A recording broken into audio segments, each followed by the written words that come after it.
Hey, what's going on, sports cards fans? Ray from Philly here, and welcome to an episode of the 2026 Contemporaries Eras Baseball Hall of Fame Ballot. The announcement's going to be coming out this Sunday, December 9th, 2025, and we're going to have a roundtable discussion tonight. Three of the guys that are on were on last year, and we have a new channel on, not a new channel in the community, but new from was on last year. And we're just going to go around the horn here. We have Chris from Missouri and Dan's Vintage Baseball PC, Greg from Midlife Sports Cards, and the newbie on this episode this year is Brent from Brutus on Baseball. Guys, I really want to appreciate it. Thank you so much for coming on tonight. Absolutely. Thanks for having me. Honored to be here. Yeah, this is going to be a lot of fun tonight. This is what I still call the Veterans Committee ballot. The BBWAA ballot will come out in January. That's where the press, the voters will be the press voting on that. This is former players and executive guys, managers, that sort of thing that are going to be voting for this ballot. These guys were on the BBWAA ballot before. After 10 years, they get moved onto this. So it's going to be some interesting topics tonight. Let's be nice to each other and some of these players. And we're going to just get right started. So here we have the 2026 Contemporary Baseball Hall of Fame ballot. And right off the bat, I'm going to start with not an easy one for some people. Easy for me, but not easy for some. And that's Barry Bonds. Some of his career stats here: 762 career home runs, first all-time single-season home run leader, 7-time most valuable player, 14-time All-Star, 8-time Gold Glove Award winner, and a 2-time batting champion. And I put the rookie card up. He has quite a few rookie cards, as we all know, but this is kind of one I kind of liked, was his 86 tops traded. So let's get started with Chris. What is your thoughts on Barry Bonds? Would you vote for him? And we're going to have have everyone make their selection first. We'll go back at the end and actually predict who we actually think is going to go in, because it could be different from what we want to see get in and who's actually we think is going to get in. So, Chris, what do you think? What is your thoughts on the Barry Bonds? This is, I think, his second attempt on the Eras Committee, if I'm not mistaken. Well, tell Greg to be nice. I couldn't bring myself to it. I couldn't vote for him, and the reason I can't vote for him, he might be the greatest player I've ever seen, but I am just not going to vote somebody that I believe hurt the integrity of the game. Numbers mean a ton in baseball. Numbers mean a ton, and the numbers are sacred. And he kept people from being where they are. I'm going to let somebody else talk about that. But no, I cannot bring myself to vote for him because of his steroid use. Understandable. Dan? I agree with Chris. I think he was a stain on baseball. It wasn't just that he took steroids and he has these cartoonish inflated numbers. It's the fact that he was just so arrogant and such an asshole about it, and then he lied in front of a grand jury, and he went through all the legal processes, and he just, the thing that bothered me the most about Bonds in recent times was they did the documentary on Willie Mays, like when Willie Mays was 91 and you know, he wasn't long for the earth as it ended up. And like the last half hour of that documentary is just like a puff piece about getting Barry Bonds into the Hall of Fame. And that I didn't want to see that in a Willie Mays documentary. Even people who probably supported Bonds don't want to see that in a Willie Mays documentary. But there it was. And I thought to myself, this guy is so selfish that one of the greatest players of all time is getting a biography. That should be sacred. And he's just spoiling it with just like a puff piece about himself in the last half hour. And I felt like that was kind of a microcosm of the way he treated Major League Baseball, especially in the second half of his career. So I am Barry Bonds, no on this ballot. I am Barry Bonds, no forever. So Okay. Can't be any more clear than that. Understood. And Brent, Brutus on baseball. And by the way, Brent did a great video on the ballot on his channel. I'll have the link to everyone's channel, and the link to Brent's video I loved it. And Brent does great Hall of Fame videos every year. So, Brent, I think I'm going to be in agreement with you on this. What is your thoughts on Barry Bonds? Yeah. I want to say first, this ballot is so interesting how divisive it is. Yeah. So you've got Bonds, Clemens, Sheffield, and then you've got Jeff Kent, who's just a character unto himself. Right. And then you've got Murphy, Mattingly, and Valenzuela, three guys that are very divisive too, because they had short peaks, short careers. And the only guy that kind of is under the radar is Delgado. So I find that interesting as a ballot itself. Right. For me, I vote Bonds. I vote Clemens. I do. I think that the PEDs in the 80s and the 90s, it was a pervasive thing through the sport. There were no specific rules about it. You have guys in that used, I'm sure. You have guys in that probably don't have a lot of steroid smoke, and they probably use too. You've got Bud Seal again that got in on his first try. I don't see how you can keep the best players in the game, even if they use PEDs, and it's pretty obvious that some of these guys did, like Bonds and Clemens. I don't see how you can keep the best of the best when it's really unclear how pervasive it really was in the sport. Right. So I totally get the people that say, hey, I know that these guys used, or I really believe it, and I can't vote for them. Hey, I respect that. That's cool. But it's not for me. I would definitely vote for both those guys. Yeah, good thoughts on that. Greg, what is your idea on this?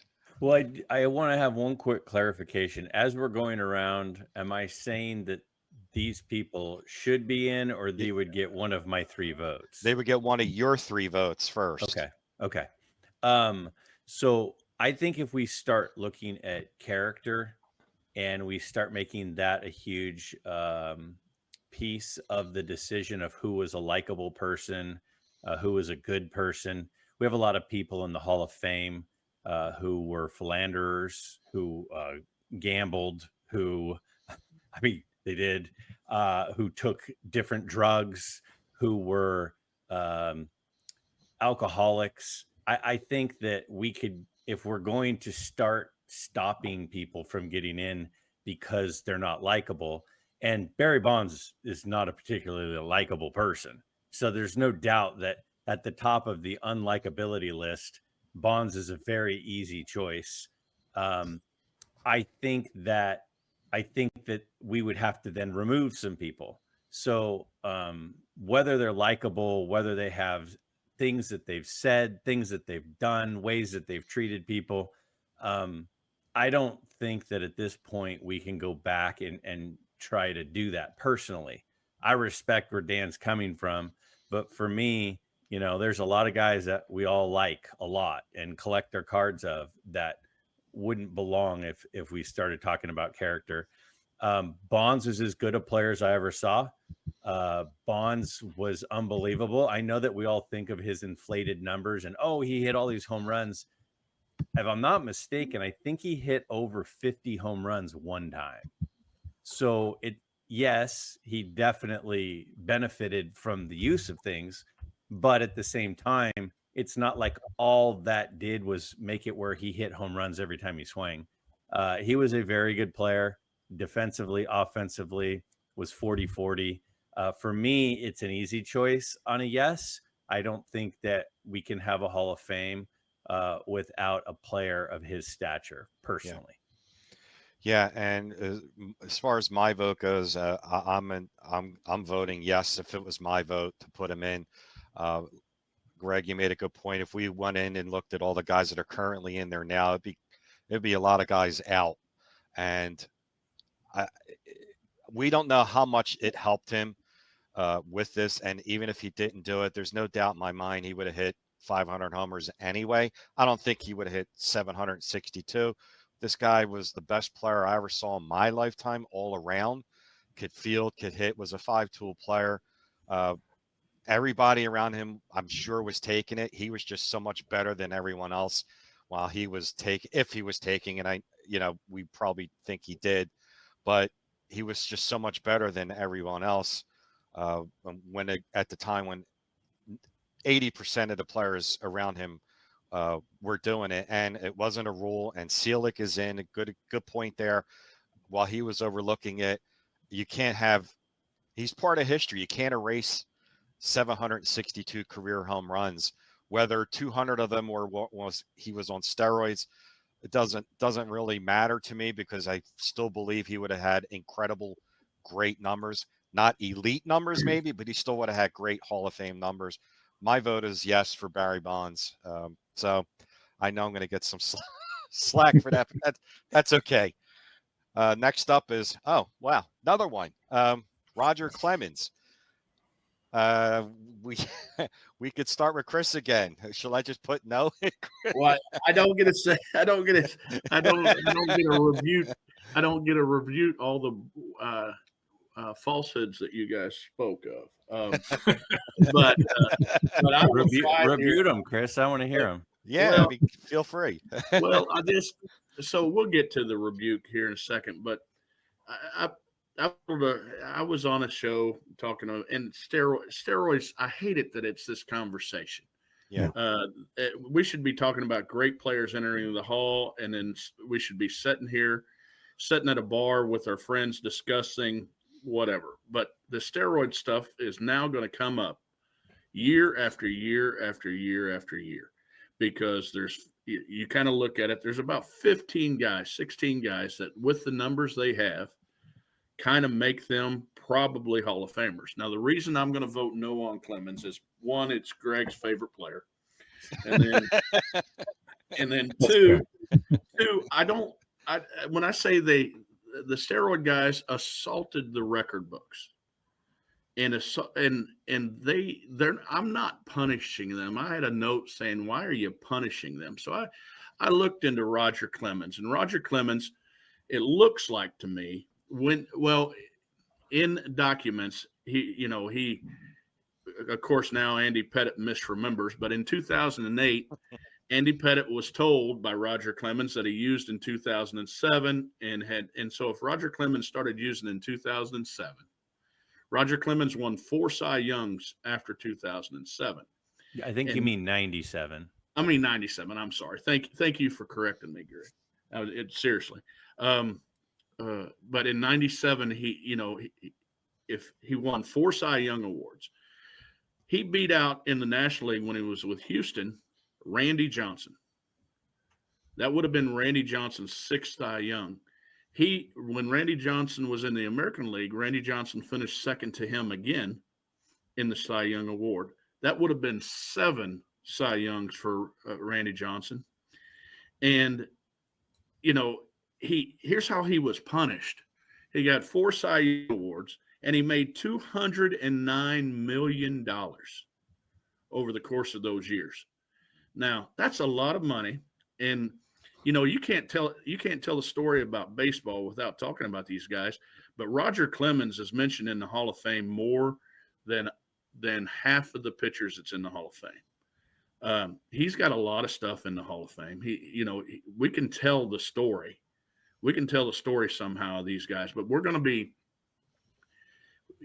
do this next 20 years. All of us is going to be on Ray's show over the next 20 years. And I'll be damned if we're not going to be bringing up steroids again and again. And yeah. I just, for us to even have to talk about it, and then is shame on them. and then also what they did to, you got McGuire hugging the family. We could still be talking about Roger Maris. We're not going to be talking about Roger Maris much anymore, because how many people has broken Roger Maris's record? So again, it gets me riled up. Clemens was incredible. I was a when he was in college, I was a fan of Clemens. He was a great pitcher, but and he might be the greatest pitcher I ever saw, but I still would go with Tom Seaver. But by him taking the steroids, it's not even a fair fight anymore. And I just, again, so if I had the vote, it would be an overwhelming no on him and Barry Bonds. Okay. So, thank you. Fair enough. Yeah. Dan. So a little bit different, I think, than Bonds in terms of the way I assess him. I am a no, obviously. But I have two different areas to talk about with Clemens. Now, Ray, you said Bonds has Hall of Fame numbers before he even connected with steroids. I think so, that's yeah. actually, it's a pretty good argument. But with Clemens, I looked over the stats, and I think the evidence is that he started using steroids in 1997 with Toronto. And if you look at his last 4 years in Boston, his last 5 years in Boston, traditional numbers: 11 and 14, 4.46; 9 and 7, 2.85; 10 and 5, 4.18; 10 and 13, 3.63. He's 33 years old. He's coming off 4 really mediocre seasons, and the Red Sox don't want him anymore. He starts going in the press with the Red Sox and saying how Fenway Park is a terrible place and all this stuff, and the kind of stuff that he did over his career. And then he ends up getting shipped out to Toronto and signing a contract there. And if he doesn't take steroids at that point, is he Hall of Famer? I don't know. If you look at just his Boston numbers, he's 192 and 111 with 3.06 ERA, which is really good, but that's one of those Hall of very, very good kind of numbers. I don't know. But his WAR was 80 with them at that point. Yeah, that's true. And he'd won 3 Cy Youngs. Yeah, but I don't know. I feel like that argument is much more clearly connected to Bonds than it is to Clemens coming off those 4 mediocre seasons before he starts using steroids and becomes a Superman. But Clemens, in many respects, is worse than Bonds in terms of his behavior and the character. He made terrible statements about the Red Sox. He made bigoted statements about Asian Americans when the Asians started coming into to Major League Baseball. His teammates didn't like him. He got special treatment. He had an affair with a girl that was like a teenager who became a country singer who later on killed herself. Yeah. The steroid stuff, the lying to Congress.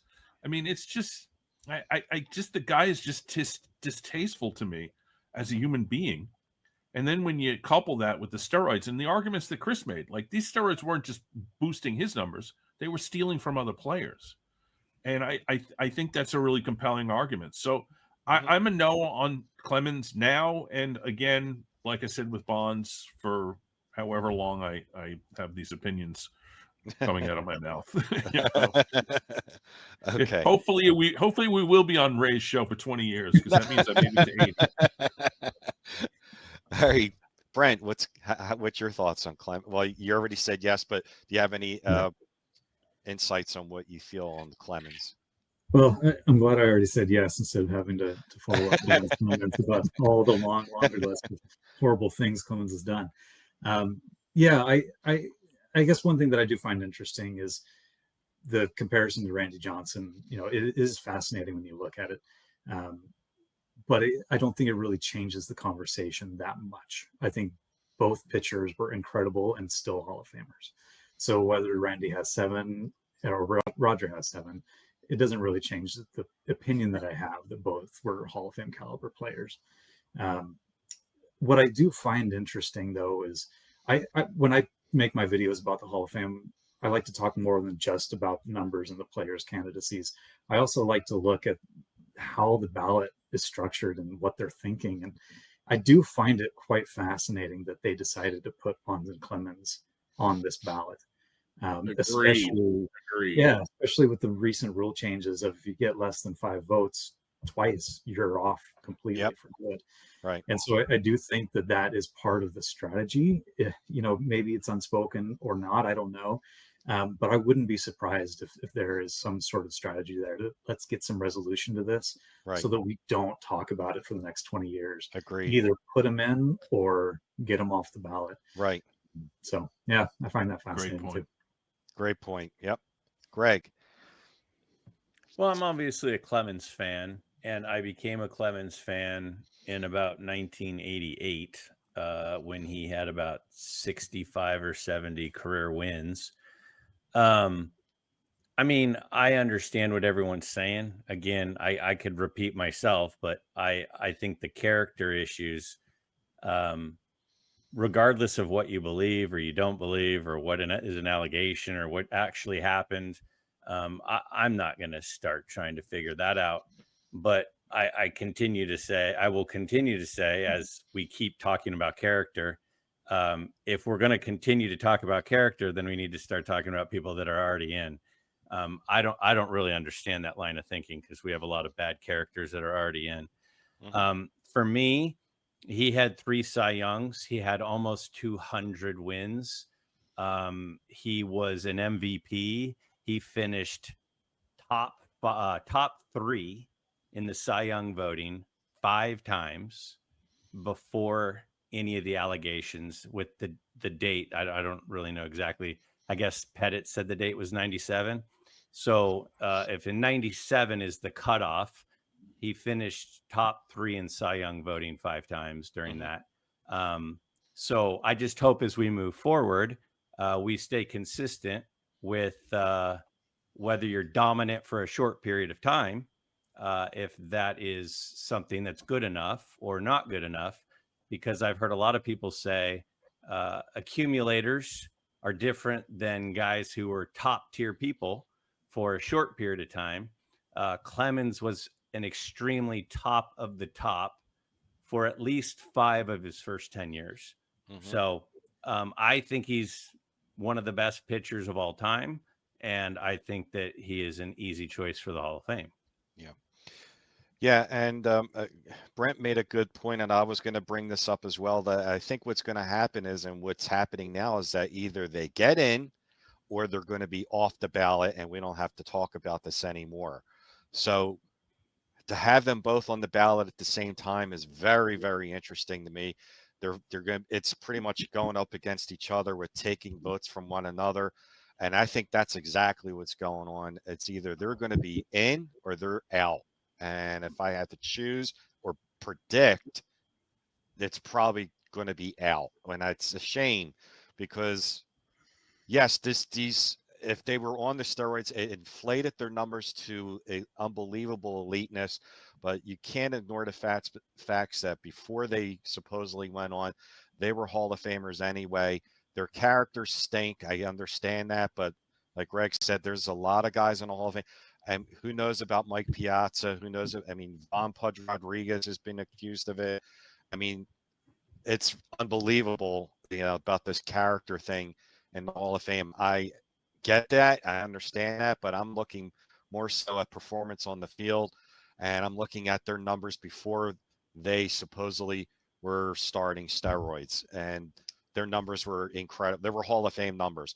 Yeah, they broke records, and that's tainted. They've gotten to 762 and 7 Cy Youngs being on it, but before that, their numbers were Hall of Fame anyway. So, and if you have Piazza in and Pudge Rodriguez and God knows who else is in, these guys were unbelievable as well. But enough of that.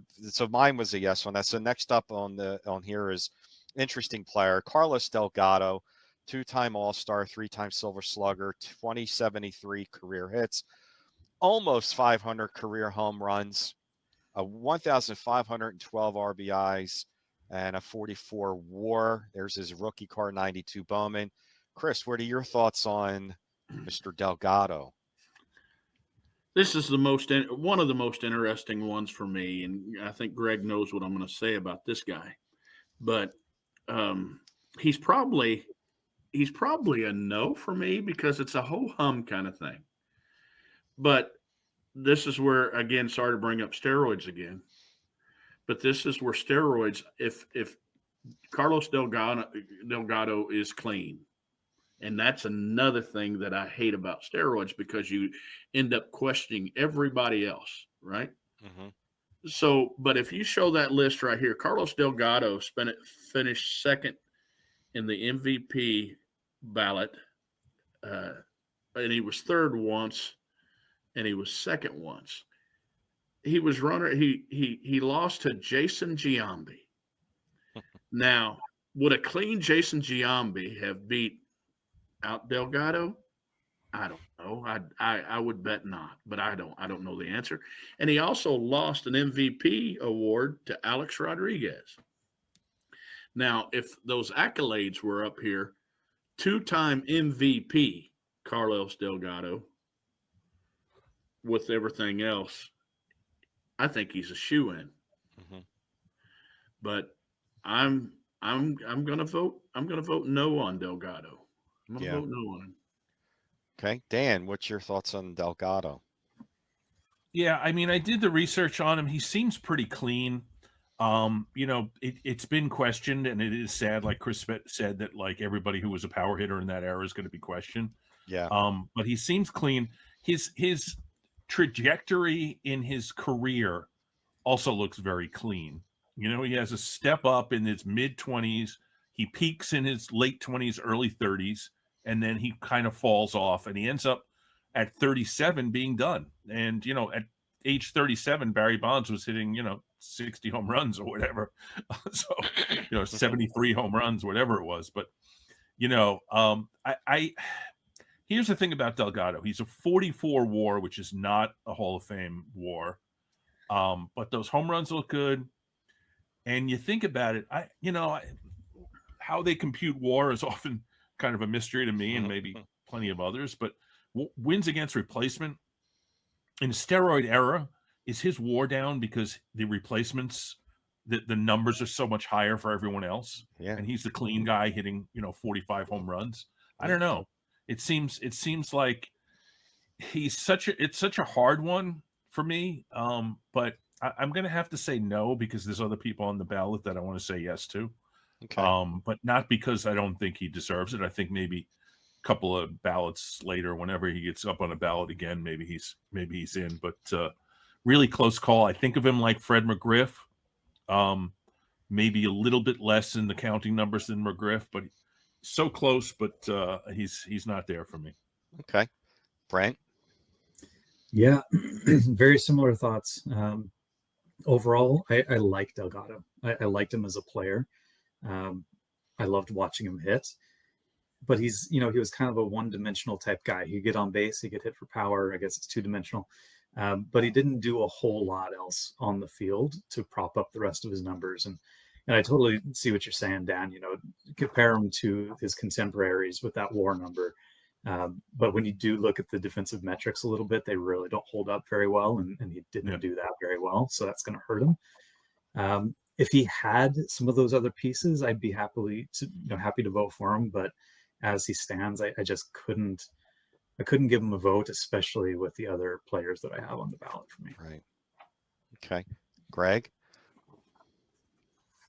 I'm struggling with he seems clean.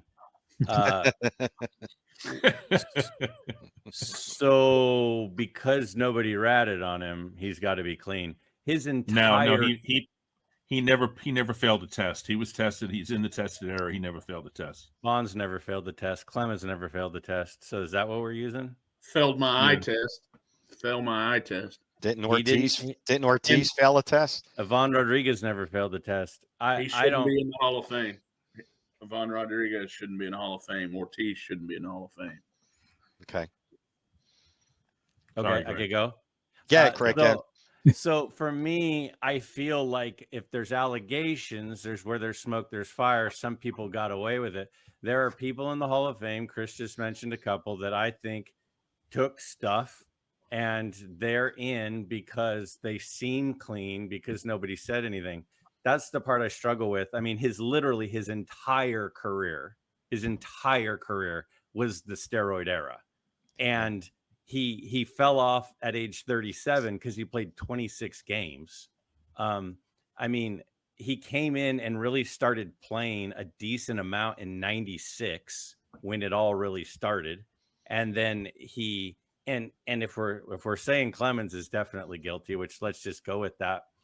I mean, Clemens was started taking it in 97, and the guy with the locker 2 down was Delgado, but he apparently wasn't. So I think if you follow where the users were in Texas. We know that. A-Rod, Canseco, Ivan Rodriguez, Palmeiro, Julio, you can go down the whole list. But Juan Gonzalez, there were certain places, there were hot spots. And I think a lot of people think a hot spot in the late 90s was Toronto. So I don't know how we can just say that he seems clean. The guy made 2 All-Star games. 2. When I think of a Hall of Famer, I think of a perennial All-Star.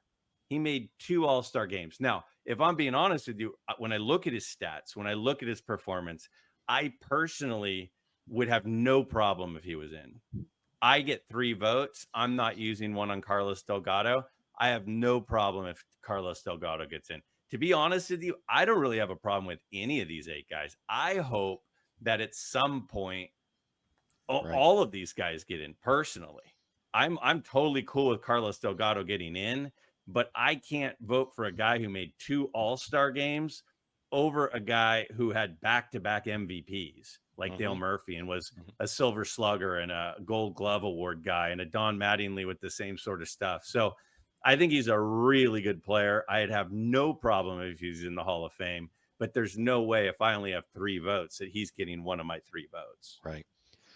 Yeah, and as for me, that's how I feel too as well. Now, quick question to all you guys. If he hit 27 more homers and got to 500, is he in? Yeah. I think it becomes more obvious. Yeah. And that's the good question. I mean, McGriff hit 493. Obviously, it was a little bit closer, but and I think what's hurting Delgado is the other guys on this ballot. I mean, I think down the road, he's going to get more consideration. I'm going to pass. I liked him. Great player, great hitter. But I'm going to pass on him for this ballot. Next up. Go ahead. I'm sorry. Before we go to the next one, so do you think? So I don't think he's going to get in either. But don't you think when they put him back on the ballot, he's probably going to be going up against same kind of stuff, right? I mean, I think I do agree with you guys about this. It's kind of odd what we have here with the ballot itself, the makeup of the ballot. Did they design this? Did they throw some lambs out there with some of the lions to either help people get in or hurt people to get in? It just seems weird to me that of all the people they could have chosen, they chose him with, and it's boggling my mind to think about it. Could you imagine if Schilling was on here instead of Delgado? Right. And the controversy. I mean, they would have. There's no way all 3 of those guys would have. I mean, they would have been the votes would have been crazy. But can we talk about Schilling after? Yeah, absolutely. I'd love to hear another video about Schilling. Absolutely. No, not that Schilling. Oh, okay. I'm very curious because I have a ton of respect for all of you guys. I'm very curious on your thoughts on Schilling, but that's again sidebar. Okay. Next up, the all-time home run leader for second baseman. I guess you know where I'm going with this. Jeff Kent, 1992 most valuable player, 4-time Silver Slugger Award winner, a 5-time All-Star, and like I said, all-time second base home run leader with 377. That's 2002 MVP. I'm sorry. Thank you. 2002, 2,461 hits, a 290 career average. That's his rookie card, the 1992 Fleer update. Uh, Chris, what are your thoughts on Mr. Kent? Actually, So 2000. a 2000. question for some help on this. Am I choosing my top three? You're choosing who you would vote for if you had a vote on this ballot. Your three And choices. if I had three Yes. choices. Right. And then we're going to go back and actually pick who we think is going to get in, which Okay. could be different. It might be the same. It could be Chris. different. Chris, you were here last year, right? Weren't you? Yeah. Yeah, I definitely remember Chris being here. He was definitely here. That was a year ago, and I didn't go back and play what I said back then. Kent gets my vote. Again, he is not he's not a likable guy either, but that's again that doesn't sway my vote. He was an RBI machine. He holding the record for the most home runs by a second baseman means a little bit to me. Winning so many Silver Slugger awards. Not too many second basemen are going to win MVP of the league. Not too many have. Take away Joe Morgan and a few of them, but almost 2,500 hits and that many home runs from a position that usually is not a big run producer. I think he would get my vote. He'd get my third vote. Okay. Dan. Yeah, this one's tough because I was a Mets fan. I still am a Mets fan, but I was a Mets fan during his tenure in New York, and he was just a sour, bitter, angry, uncommunicative, just a really terrible guy, and not very Dan well hates liked. everyone. And I feel like this guy, I want to vote against him, but then I feel like I look at the numbers and I'm like, most home runs by a second baseman, that should be a lock, right? He's got an MVP. He's got Silver Sluggers, 5-time All-Stars, kind of low. Wasn't a great fielder. His fielding WAR, I think, is close to 0. Yeah, 0.1, negative 0.1. And he's got that stretch from 97 to 2005 where his numbers are fantastic. His All-Star game number's a little low. It's what, 5 or 6? 5. But I don't know. It feels like I have to say yes. I'll hold my nose and say yes. So he's one of my 3. All right, Brent. Jeff Kent would get my vote if I had more than 3, Right. but I don't. So it's a no for me just based on that fact. But he would be my number 4 guy essentially. I agree across the board with what everybody's saying. I do find it interesting that you guys don't care for Jeff Kent's personality, but you're not holding that against him. So Right. it's kind of interesting. But well, I do can agree. I mean, just because I don't like him and people didn't generally like him and he was kind of a douche isn't a way to vote against him. It's my thing with Clemens was not that he was necessarily a douche, which he certainly was, but he did all these terrible things. So it's a character thing rather than just a bad personality. But anyway, I'm sorry. Yeah. Go ahead. Yeah. So, I agree. He was very prickly personality wise, but he did a lot of great things as a player. And I would vote for him if I could. I guess that's my bottom line. And I just, with my votes, the way I put him out there, I don't have space for him. And Greg.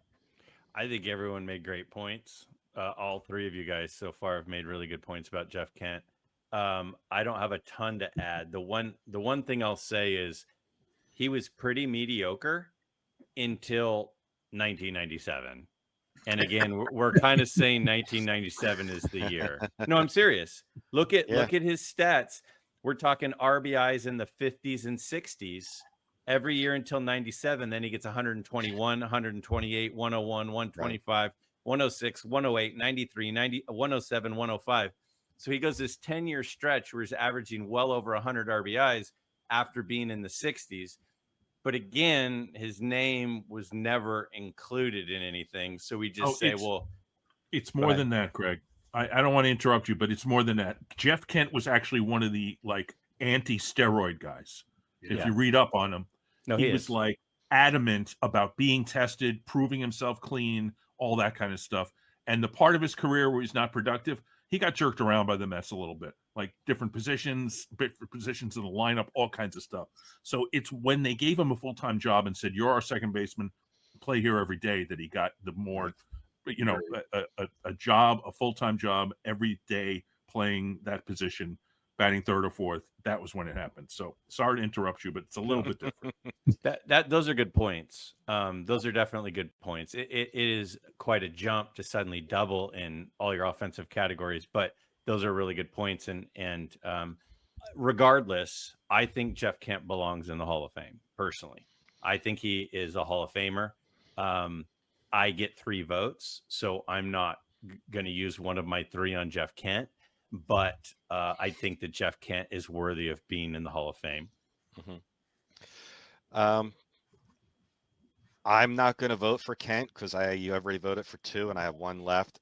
Do I think he deserves to be in there? Absolutely.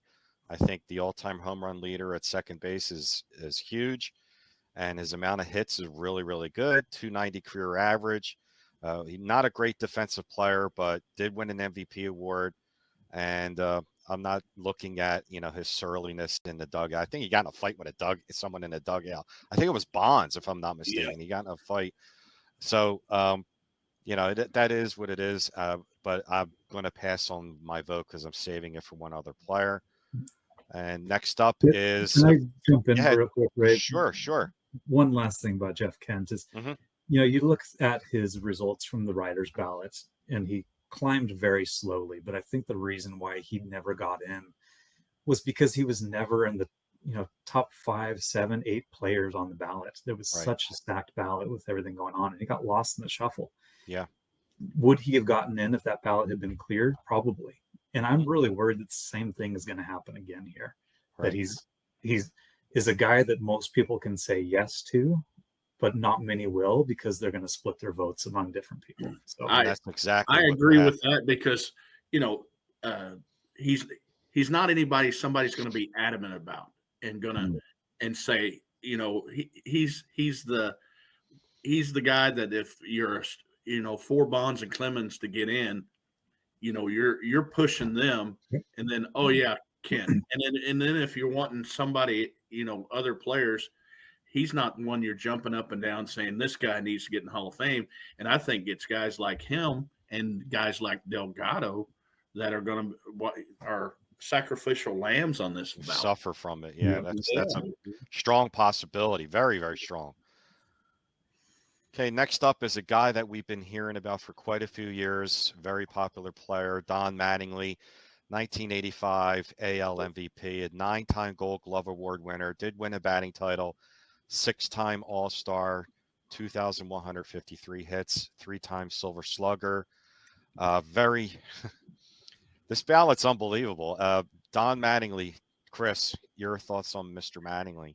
Okay, so my teeth just got unclenched. Doesn't it make you feel a little bit better now? I mean, you're not ready. It's not like you're stepping in the ring now looking for a fight. If we were sitting at the bar, the last few, I'd be sitting around making sure Greg's not going to hit me with a pot.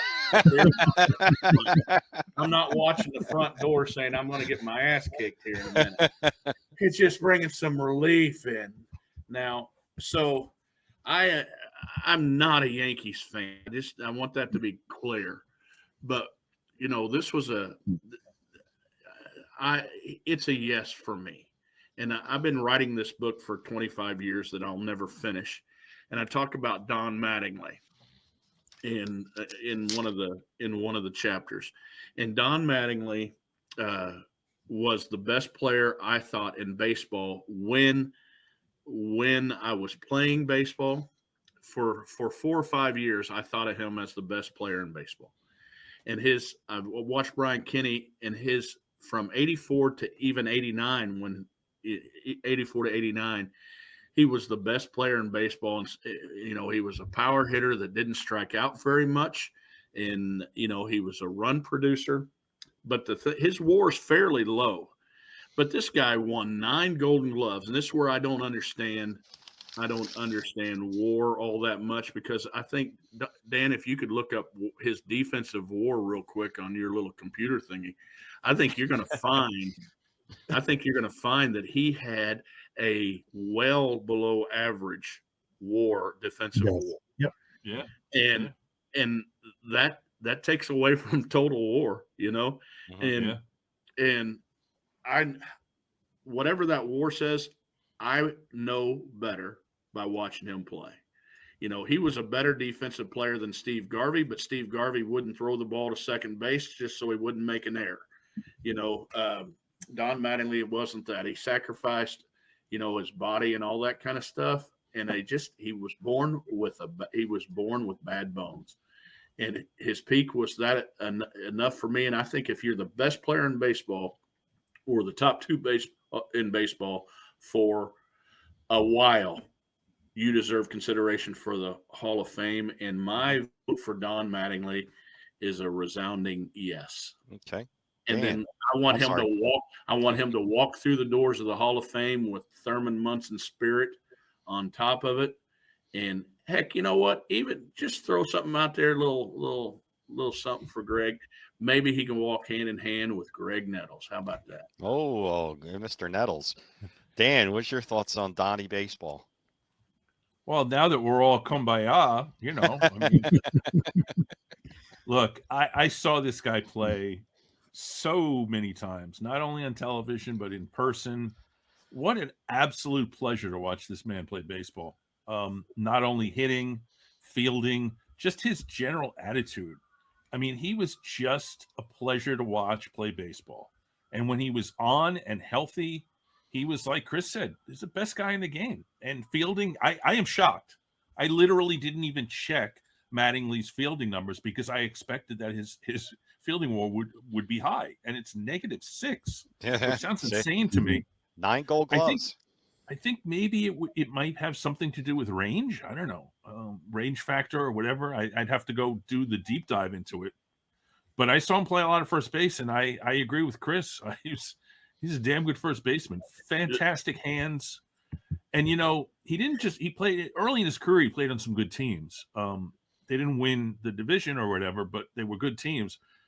But at the end of his prime period before he got hurt, he was playing on some pretty bad teams. Mhm. And there's a clip of him hitting a home run. I don't know if it was a walk-off or some major home run. And the ball goes out into right field, and there's literally no one in the stands. And I'm like, This guy gave it his all, 100%, in front of nobody in the second half of his prime. Right. And so, I mean, I would love to vote for him. I really would love to vote for him. He's in my personal Hall of Fame. He's one of my favorite players of all time. But I just think that he's just too short. His peak is too short. His numbers are not quite there. And I feel like on this ballot, there's players who maybe deserve it a little more. All good Before points. before Brent goes, and Dan, you're totally wrong on that.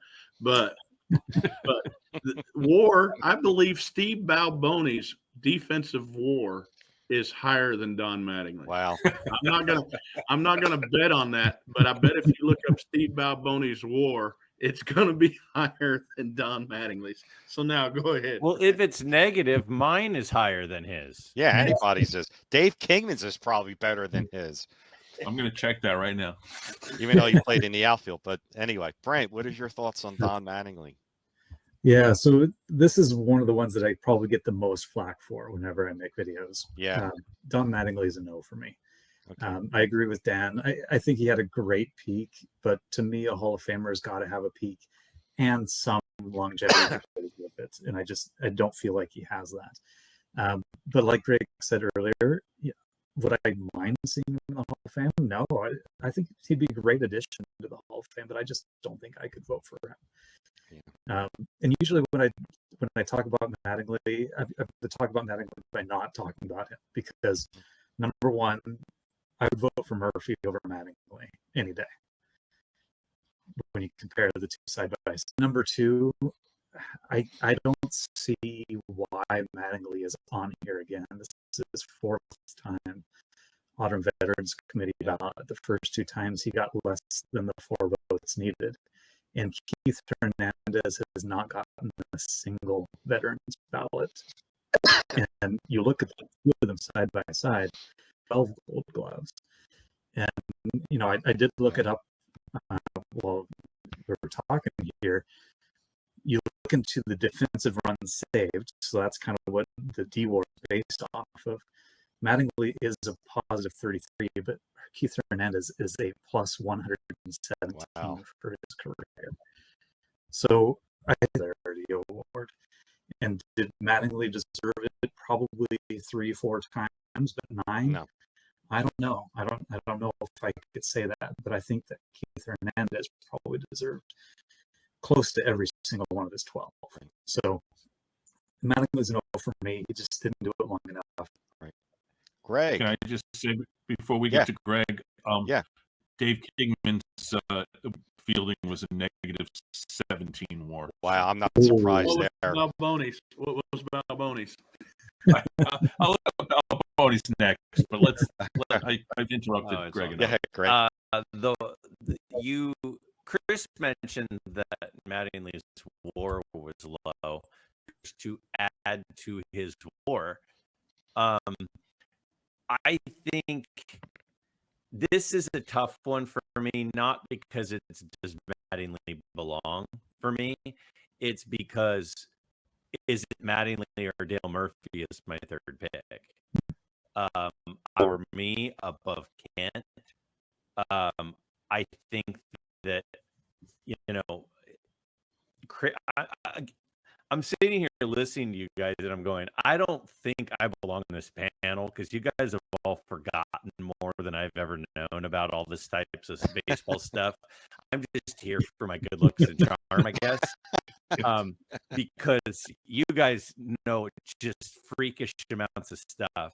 I don't know what to say that you guys haven't already said. Don Mattingly was as good as there was when he was healthy, and he was on a pretty weak team. And I've said this many times. I value defense a lot. Keith Hernandez, again, he's not loved. It's one of the reasons I think Nettles belongs in. I think Mattingly belongs in. It's one of the good things about Dale Murphy is, you know, Dale Murphy had a cannon in right field. He was a great defensive player. So I've literally said, I did a video on this morning because somebody asked me about it, and I'm going to stick with that, but it's barely over Dale Murphy, like barely. And if you look at Dale Murphy's peak and you look at Mattingly's peak and you say, because a couple of people said, well, he didn't do it long enough. Mattingly was elite for it long. Dale Murphy played longer, but Dale Murphy wasn't elite longer than Mattingly was elite. So if we're not holding out the compiler stats and the longevity, and you're just looking at an elite player for a period of time, I think he has, and it's tough because there are other guys who I think also belong. I'm going to pass on Mattingly for the simple reasons that the other guys were saying. It's just not long enough, and the numbers just are a little short. Great player. He's a great character if we're looking at that. I mean, he's definitely would be a great addition. I wouldn't have a problem with him getting in, but again, I'm going to pass on him and move on to the next. Sure. I saw an interview, a reporter, I think it was, asked Don Mattingly the other day if he thought he belonged in. And he referred to something in a conversation he had with Dan Patrick.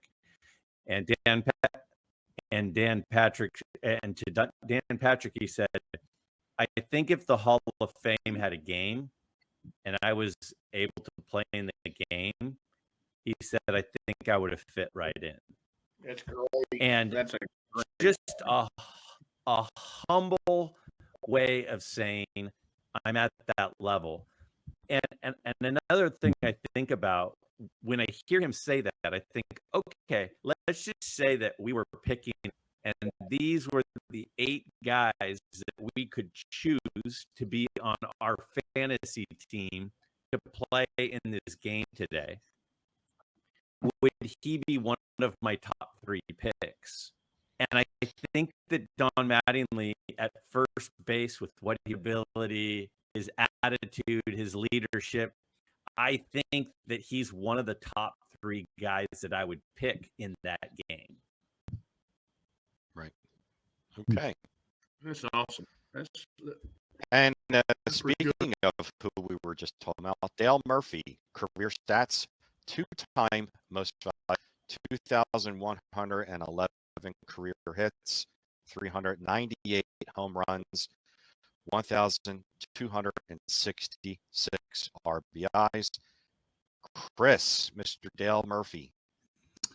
So Del Murphy would be a yes for me, because again, he the 2-time MVP award, and he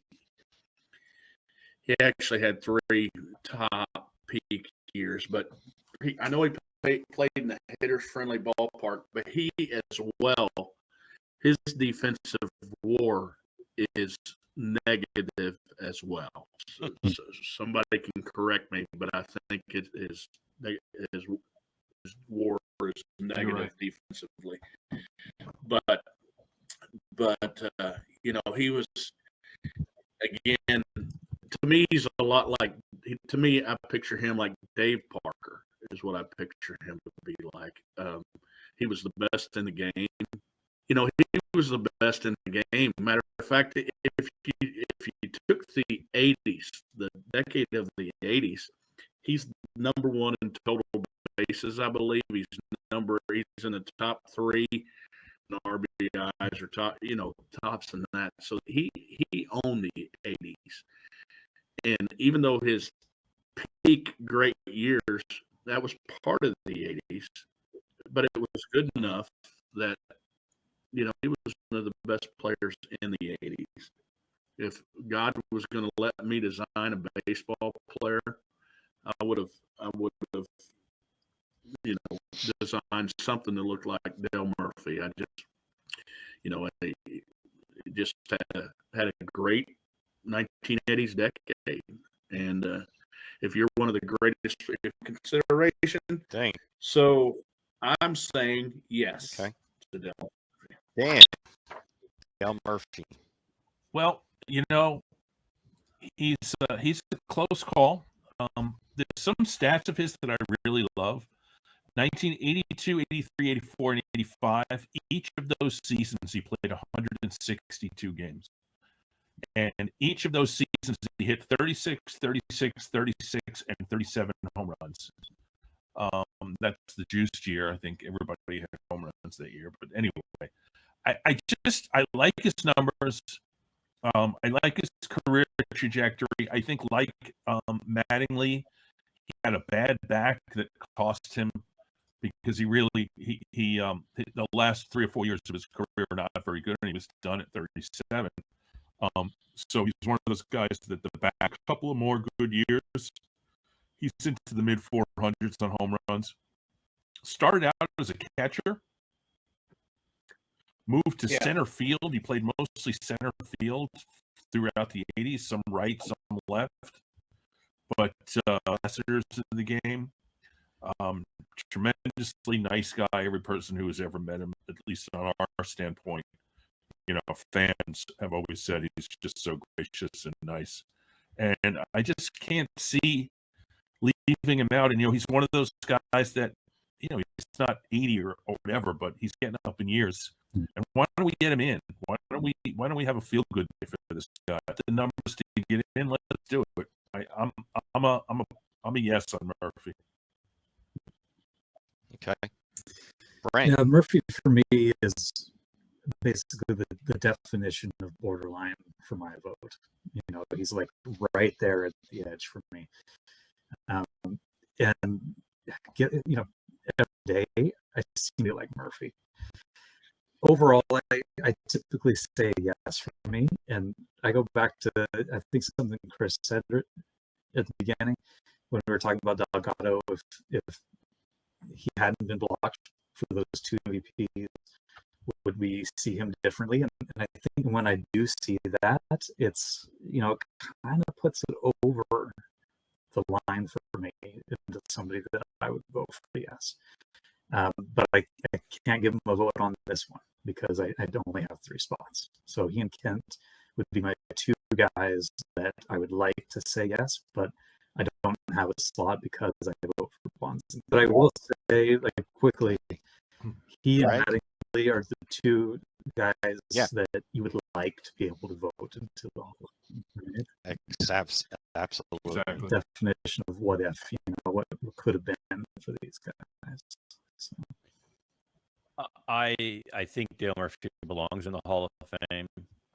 I think I have a lot of respect for guys who do play every day, and as Dan was mentioning, he went 4 straight years, 56, 154, 154, which is basically every day, and that is something I have a huge amount of respect for. But it's also one of the reasons why his stats are what they are, is because he was able to stay healthy for that 8-9 year stretch and play just about every day.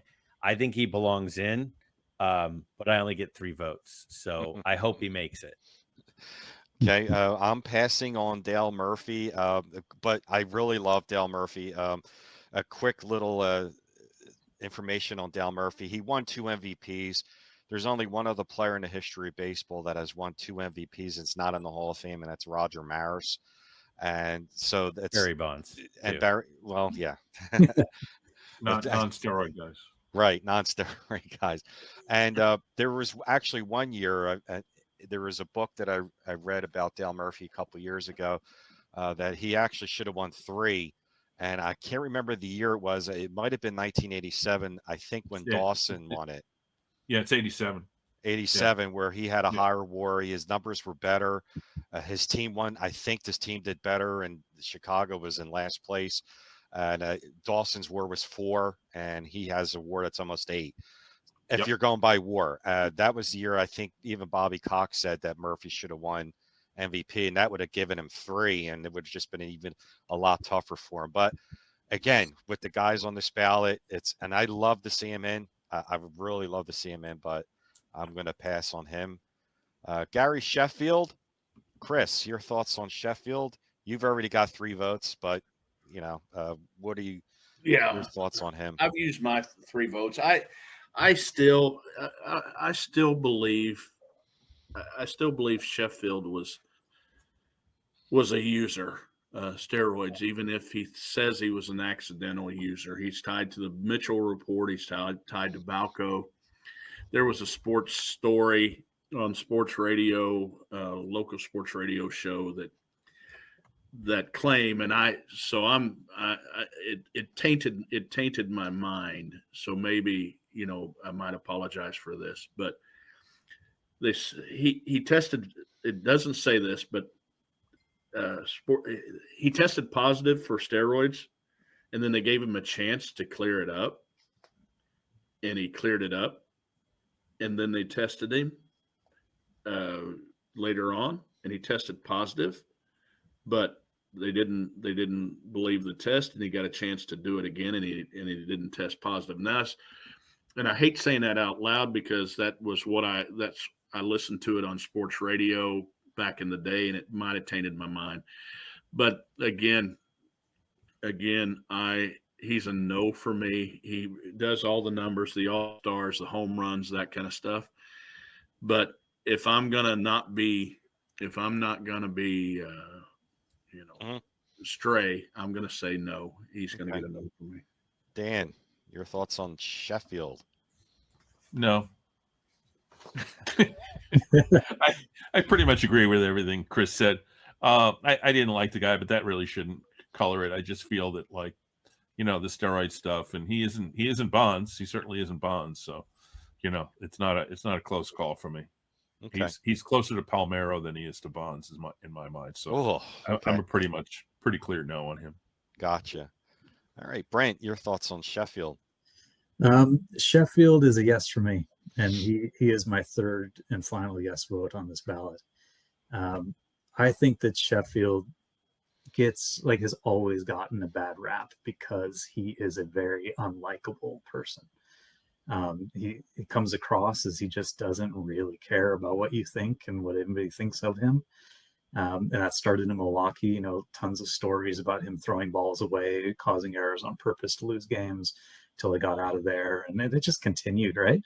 And I think that he's one of those characters that it's easy to accuse him or blame him of things when there's not a whole lot of evidence against him. And I will say, Chris, I haven't heard that story before that you shared. So I'd be interested in kind of digging into that. But Sure. most of what I've seen of him is, he worked out with Bonds that one off season when Balco was hot and heavy there. And he used some sort of substance on some stitches that were bleeding that he needed to while he was working out, kind of rectify the situation. And then he had a falling out with Bonds and left and never talked to him again. And he just strikes me as a guy that really just doesn't care what you think. And if he used something, he probably would have been open about it and said it. And somebody on my channel left a comment that I thought was great. Gary Sheffield is like Charles Barkley, but without the charisma, And Charles Barkley just says what is on his mind and he doesn't care. And I think Sheffield's the same way. He just doesn't have that charisma that Barkley has. But so I think that there's just a lot of smoke around Sheffield where there's not a lot of fire. And I think that he ticks all the boxes for me. And again, I'm not treating anybody really differently from that era. I think anybody from that era, from Kent to Delgado to whoever else, is like, who knows what happened during that era. So Right. I really put them all in the mix. But that's my thinking. So he's my third and final yes for this ballot. And the last thing I'll point out is, his writer's ballot percentages steadily climbed until he got to 65% in his last 10th year. And I think that goes to show, too, a lot of people were willing to vote for him, even the guys that wouldn't vote for Bonds and Clemens. They'd still, had a thought about him and didn't really lump him together with all the other PED guys. So I think that says something. If he had more momentum earlier without such a crowded ballot, we may not even be talking about his name right now. So. Right. All good points. Greg, I know you got 3 votes, but yeah. So I'm voting no on Gary Sheffield, but I think that Gary Sheffield is in the same tier of players that are Hall of Fame worthy. So if Gary Sheffield ended up in the Hall of Fame, I personally wouldn't have a problem with that. I think that, he was, again, definitely, again, there's character things and there's likability things 100%, like there are with at least half of our guys on here. He was a really good hitter. And he's like a Manny Ramirez kind of guy to me. So I'm voting no. Okay. Well, Sheffield gets my third and final vote. I'm voting for him as well.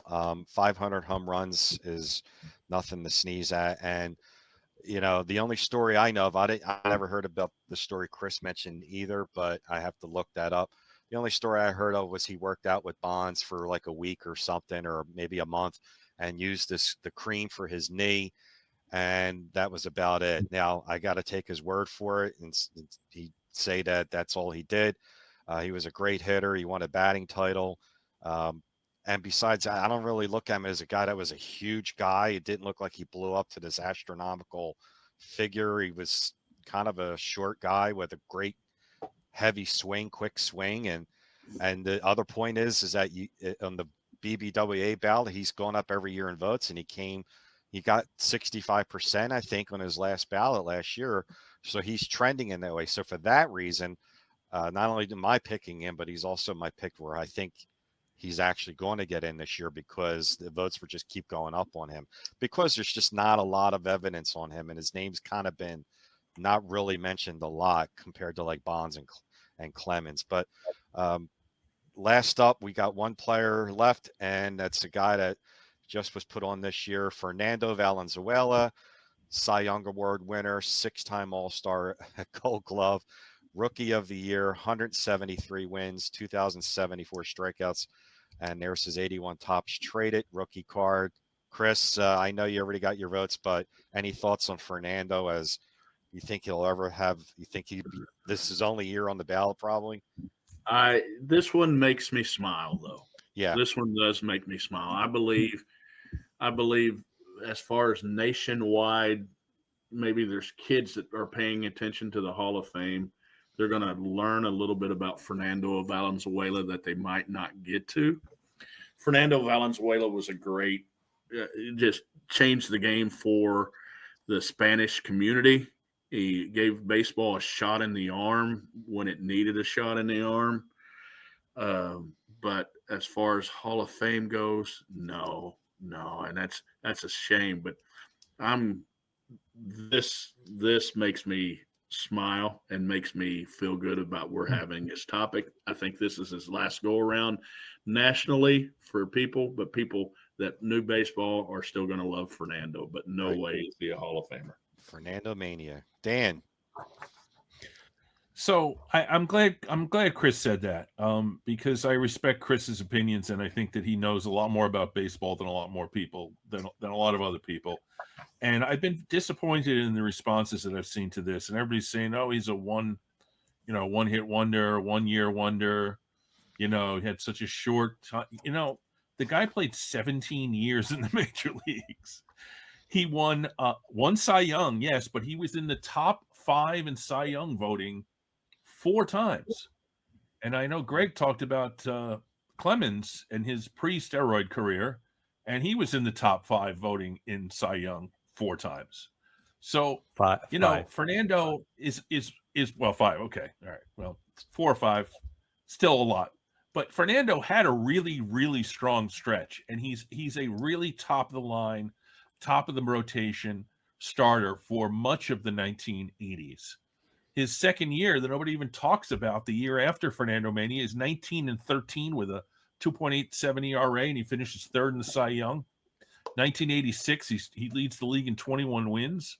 He finishes 2nd in the Cy Young voting that year. We know 1986 Mike Scott was unhittable, so Fernando didn't have a chance to win that Cy Young. But he also pitched a no-hitter in 1990. And yeah, did he sort of drag on in the later years and have lower numbers? Sure. But I think his WAR is actually not that. His WAR is over 40, and most of the guys on this list, their WAR is in the 40s. But the thing about Fernando that I think pushes him over, and he's a yes on my ballot. Surprisingly enough, I knew I was going to be the only one, but he's a yes on my ballot because he is extraordinarily culturally significant. And Chris touched on this a little bit. But if you know the history of the Dodgers, when they came to Los Angeles, they built their stadium. Well, they played in Los Angeles Coliseum for, I think, 3 years. Mm-hmm. And they built their stadium in that time frame in a section of Los Angeles called Chavez Ravine, which was primarily Spanish families. And by building that stadium, they disrupted and transplanted something like 1,800 Spanish families. Mm-hmm. And so there was an animosity between the Los Angeles Dodgers and the Latin community in Los Angeles for decades. And if you look at their fan base in the 50s, 60s, and 70s, they're primarily a white fan base. Like you think about the Brady Bunch, that's the fan base for the Dodgers. Mm-hmm. Don Drysdale appearing on the Brady Bunch, and who was the other guy? Wes Parker, and the Dodgers were a white team, and primarily that they were not a Latin team. And the Latin fan base in the 70s was something like 10% of their fan base. And after Fernando Mania, the Dodgers became a team that was supported in large part by their Latin fan base. And that continues to this day. And I think Fernando didn't just change the nature of how Latin fan bases approached not only the Dodgers, but baseball in general and across the country. He's an outstanding ambassador for Mexican Americans. In fact, Obama appointed him like some sort of community ambassador nationally. But he's also an ambassador for Latin Americans, and Latin American participation in baseball was a fraction in the 1980s of what it is now. So I think he's extraordinarily culturally significant. I think his career numbers are actually pretty close to Hall of Fame numbers. And for me, I just feel like he's such an important figure and underappreciated. I'm glad Chris said that kids are going to see him on the ballot and learn from it. I hope the people who are voting for it learn from it too, and they give him a vote. So I'm a yes on Fernando. So that's my third vote. Good point, Stan. Brent, I know you got your 3 in, so the rest of us, any thoughts on Fernando Mania? Yeah, I love what both of you guys have said about him. An incredible character, an incredible early career. He really is the type of guy that he came out so strong in his rookie season that it's easy to forget what he did the rest of his career because it's so hard to live up to that first season when he won Rookie of the Year and the Cy Young in the same year. So incredible. I couldn't give this guy a vote for the Hall of Fame. I'm really happy that the Dodgers have honored him, on their Walk of Fame or whatever they call it, their own Hall of Fame. I think that serves a lot of the purpose of what Dan just talked about, just honoring him and who he was to that team and that community. And I totally agree on that. But, I'm going to use Fernando as a short platform to kind of give one of my rants about this ballot. And that is that the Hall of Fame seems to have this thing where they try to honor people or vote people in after they're gone. Yeah. They did it with Dick Allen. They did it with, Dave Parker didn't make it to the induction ceremony. Ron Santo, you go back in time and it just keeps on happening. Manny Minoso lived a long time and just was not there to see it. And I'm disappointed that somebody like Valenzuela gets this spot over people like Dwight Evans and Lou Whitaker and Keith Hernandez, who all started in the 70s. And let's be honest, they're not spring chickens anymore. No. And I'd rather see all of them on the ballot rather than somebody who's already gone in Bonds and Clemens even, I'd rather be considering those people sooner so that if we do want to honor them, we do it while they're still here with us. Yeah, good point. I love what you guys said about Valenzuela. I just don't think that he deserved the spot over some of the other guys that I just mentioned simply because he passed away in the last year. And I think that's why he got the spot. So most definitely. Yeah. Okay. Greg, any final thoughts on Fernando? I mean, I think he had a really good 6-year stretch. I think that he was, although I'm looking at his stats and it's interesting, in that 6-year stretch, 5 of them, he had 10 or more losses.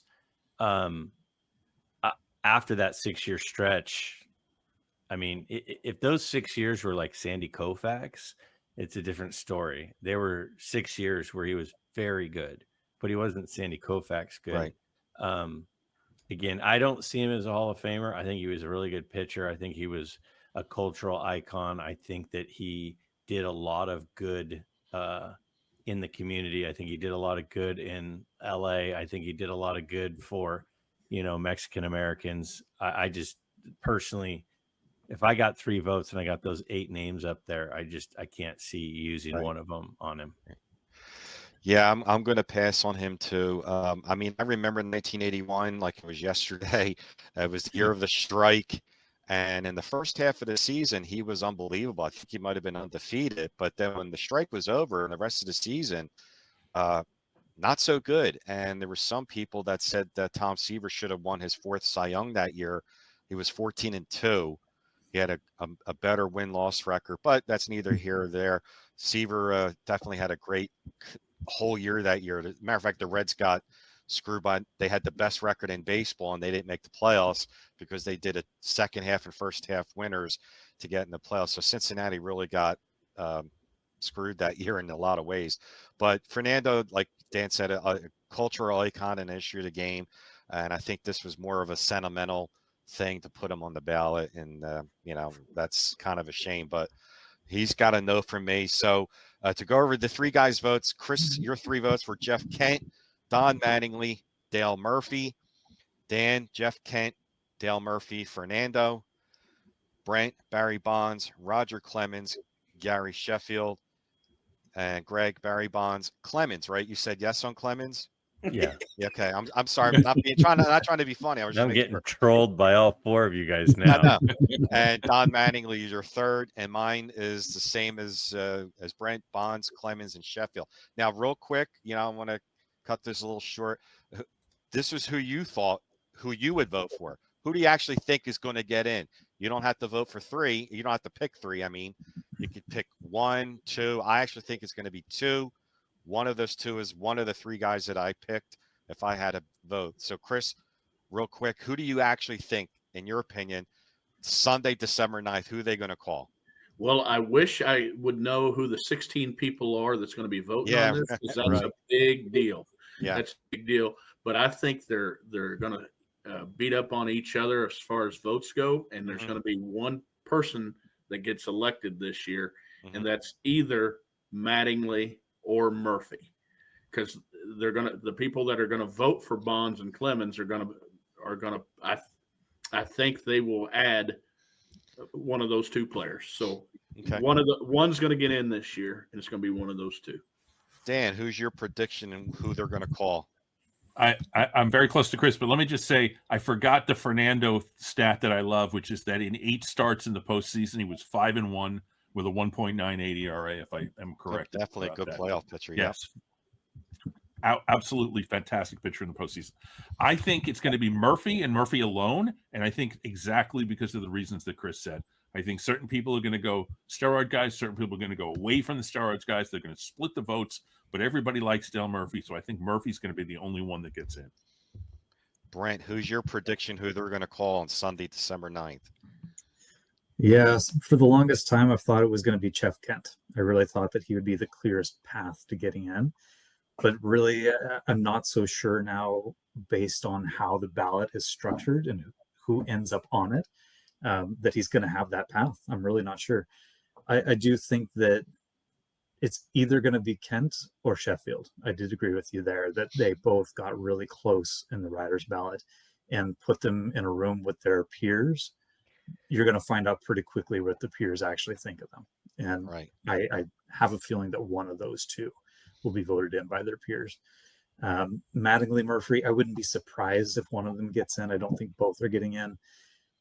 Murphy had, I think, 6 votes in the last iteration that he was in, so he's going to have to gain another 6 to be able to get there. And that's a pretty big jump. Mattingly, I think, had 8 the last time, so he only needs 4. So I'm not sure if either one will get in, but I wouldn't be surprised if kind of one from the Kent and Sheffield and one from the Murphy-Mattingly camp. Okay. Greg, who do you think is going to get the call? So last year I said Dick Allen, Dave Parker, and Donaldson. And I was right on 2 of the 3 and wrong on the 3rd. Pretty good. I think that earlier today, I think it was even a video today, I made a prediction, but after listening to you guys, I've completely changed my mind. I don't usually think of myself as easily influenced, but I do try to stay open-minded. And after hearing you guys talk, my gut makes me lean toward what Dan said, but I can't agree with Dan.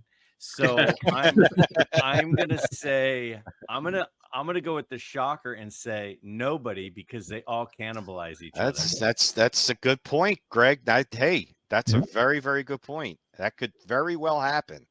And that thought has crossed my mind, because there's just so many that are going to counteract against each other that I would not be surprised. And it's 100% a result of you guys' influence on me. So I do think that would be a fascinating result, and the conversation would turn to who didn't get 5 votes. Right. And that's the next thing, because like Brent said, if they have 2 ballots in a row where they're under 5, they're permanently off, right, Brent? Or for a long time. It's starting now, so it doesn't count for anything before, but starting this year. Yeah. Unbelievable. So anybody who doesn't get 5 this year can't be on the next iteration of this cycle.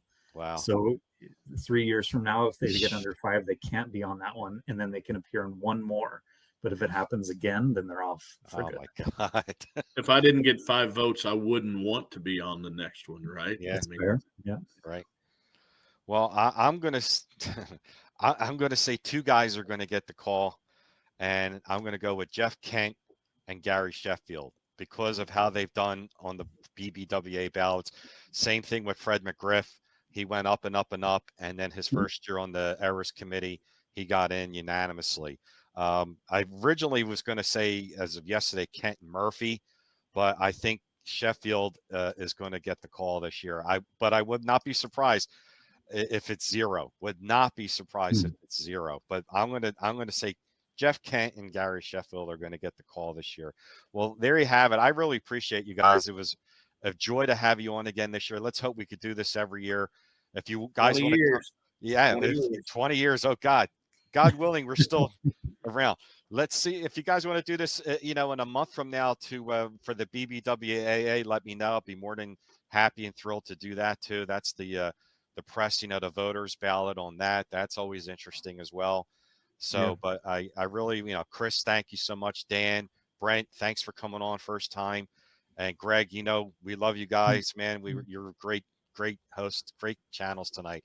Make sure everybody check out all these guys' channels and let me know what your thoughts are. Who do you think should get in and who do you think will get in? If it's the same or different, I'm curious to know.